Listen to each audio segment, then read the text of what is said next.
And I'm standing with Radcliffe Dockery, President of Higher Eye Training and Consulting.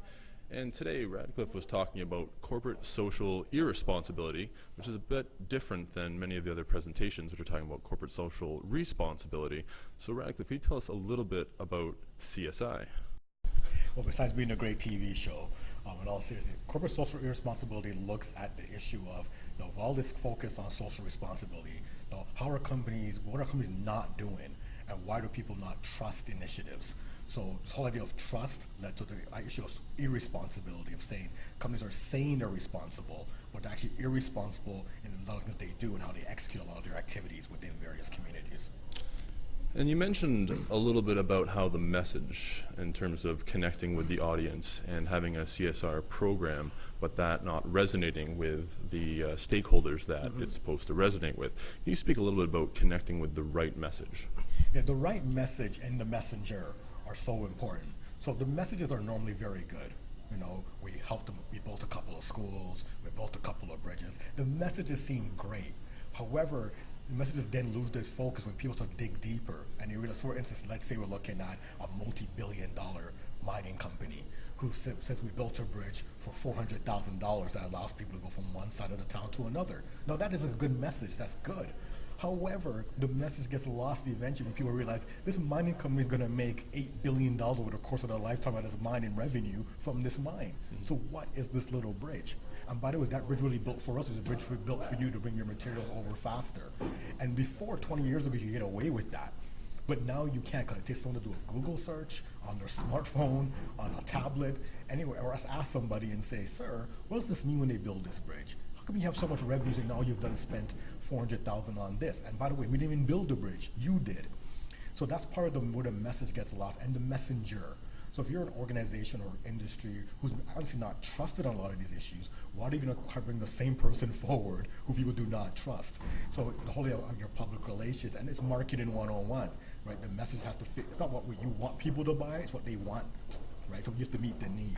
So the messenger is just as important as the message.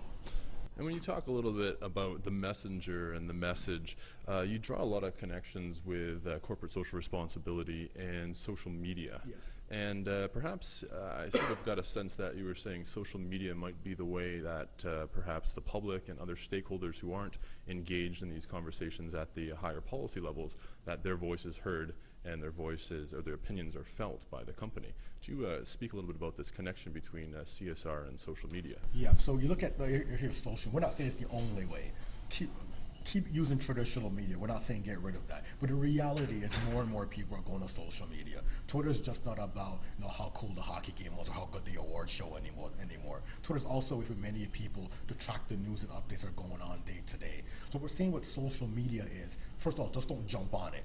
So we give an example in the presentation. You jump on it and you know what? I have more Facebook friends than they have, and they're a multi-billion-dollar company. That shouldn't happen. If they want to switch places money-wise, I'll switch places, of course.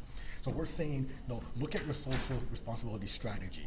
Look at your overall company strategy, how you communicate to investors, stakeholders, community, employees in general, and figure out where social media can interact with that. And it's important because, as we mentioned, there are 2.8 billion social media profiles. There are over 150 million blog sites out there and growing every day. 4 billion videos on YouTube every day. It's a channel you can afford to ignore. And by the way, from a cost point of view, you go to your CFO and say, you want to do this program, what's more expensive?